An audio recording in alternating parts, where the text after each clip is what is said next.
Assalamualaikum warahmatullahi wabarakatuh. Di sini saya akan menjelaskan tentang simulasi manajemen proyek dan evaluasi di bidang kuliner. Di sini kelompok saya yang beranggotakan saya Irfan Fadila Putra dan ada Nervan Sagiyakama, Ringgo Siswoyo dan Chandra Karisma. Yang pertama yaitu perencanaan. Pada simulasi manajemen proyek dan evaluasi pada bidang yang kelompok kami pilih yaitu bidang kuliner. Pendekatan dalam pembuatan yang kelompok kami pilih adalah pendekatan campuran. Pendekatan campuran adalah metode pendekatan yang mengkombinasikan pendekatan atas bawah dan pendekatan bawah atas. Menurut kelompok kami, pendekatan campuran lebih efektif karena pada manajemen perencanaan campuran pendekatannya tidak bergantung pada pemimpin saja. Dalam perencanaan campuran ini, baik pemimpin atau bawahannya dapat menyusun perencanaan tersebut. Selanjutnya ada sisi jangka waktu perencanaan.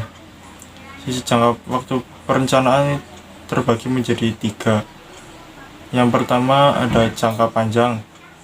Jangka panjang yaitu memaksimalkan aspek keuangan seperti perluasan tempat penjualan dan target pemasaran.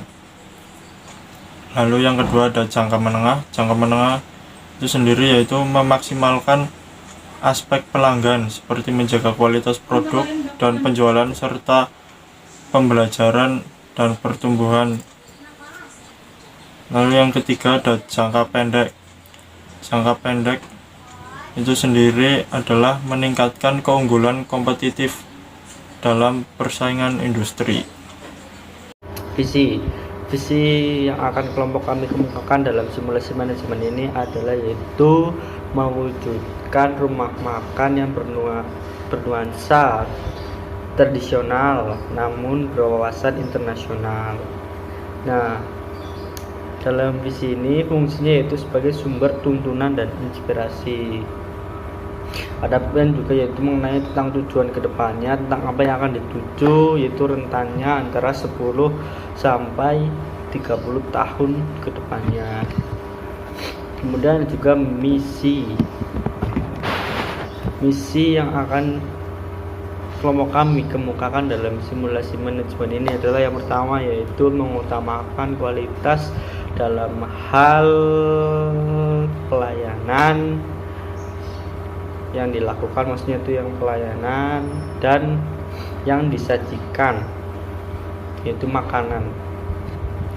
Pokoknya itu kualitasnya dalam pelayanan dan penyajian makanannya itu bagus. Kemudian yang kedua, mengembangkan inovasi-inovasi baik dalam produk maupun pelayanan dengan tetap koordinir tradisional. Maksudnya di sini pelayanannya profesional dan tetap bernuansa tradisional dengan inovasi-inovasi makanan terbaru dalam produk.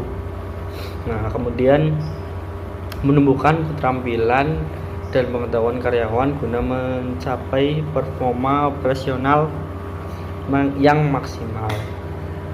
Kemudian yang keempat, mengembangkan usaha di beberapa tempat, maksudnya di bercabang ya, yang strategis untuk menjadi restoran yang terbaik di Indonesia. Nah, dalam misi ini memberikan dasar untuk memotivasi penggunaan organisasi, sumber daya, pengembangan basis ataupun standar untuk mengalokasikan sumber daya organisasi dan menjadi titik acuan untuk mengidentifikasi siapa yang sesuai dengan tujuan dan arah organisasi dan menghentikan siapa saja yang tidak dapat berpartisipasi lebih jauh di kegiatan organisasi tersebut.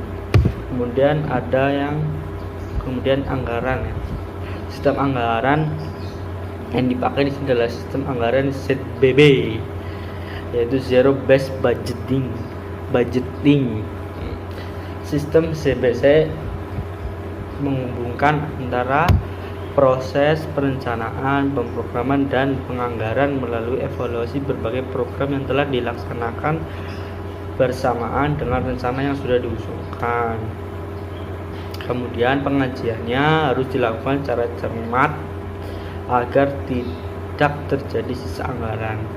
Karena berdasarkan sistem ini, yaitu sistem ZBB sendiri, itu sisa anggaran akan hangus pada akhir tahun.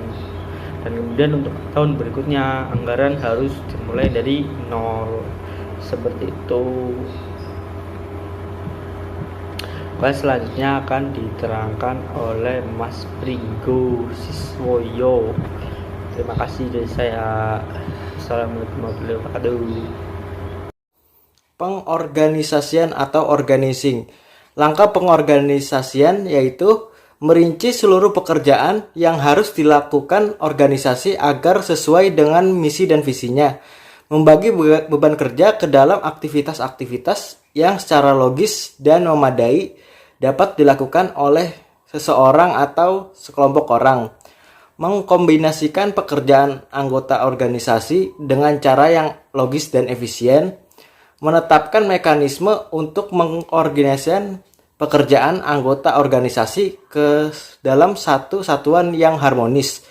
Memantau efektivitas langkah-langkah penyesuaian organisasi dan mengambil untuk mempertahankan atau meningkatkan efektivitas.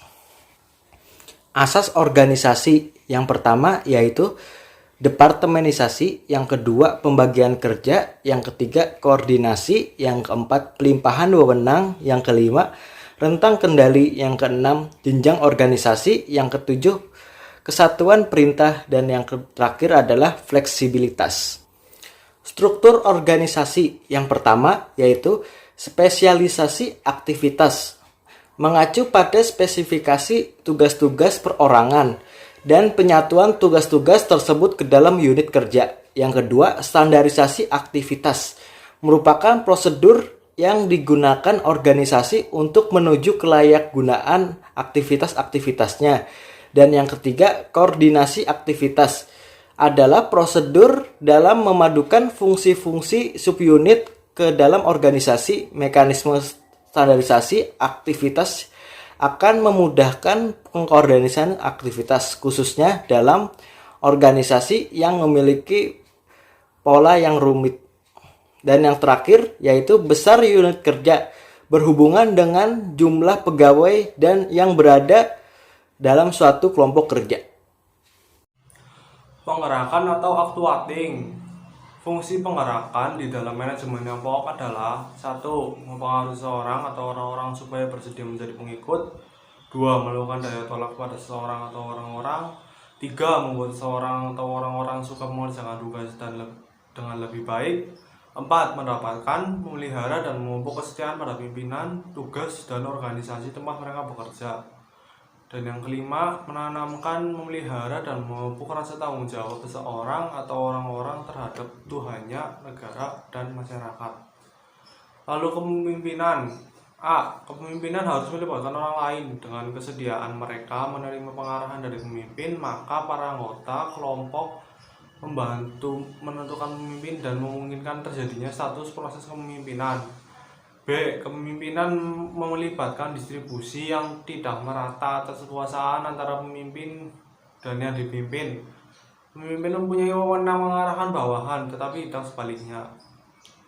Dan yang C. Kepemimpinan secara sah dapat memberikan hak kepada pemimpin tidak saja berupa pengarahan, akan tetapi juga pengaruh. Artinya, pemimpin tidak dapat menyatakan apa yang harus dikerjakan bawahan, akan tetapi juga mempengaruhi bagaimana bawahan melaksanakan perintah tersebut.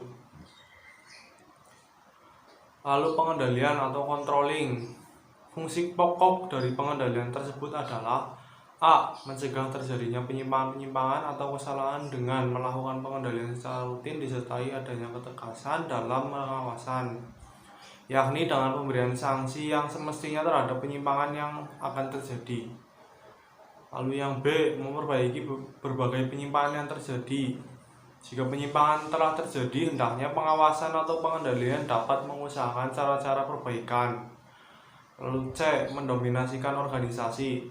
Dengan adanya pengawasan diharapkan sedini mungkin dapat dicegah terjadinya penyimpangan-penyimpangan sehingga setiap unit organisasi selalu dalam keadaan bekerja secara efektif dan efisien. Lalu yang D. Mempertebal rasa tanggung jawab. Dengan adanya pengendalian atau pengawasan yang rutin, setiap organisasi berikut karyawannya dapat selalu mengerjakan semua tugas yang diberikan dengan benar sehingga kesalahan dalam pelaksanaan tugas akan kecil kemungkinannya untuk muncul. Jika tindakan yang salah tidak dapat dihindari, laporan tertulis mengenai penyimpangan itu wajib diberikan. Dengan cara seperti ini, diharapkan tanggung jawab terhadap pekerjaan makin lama makin tebal.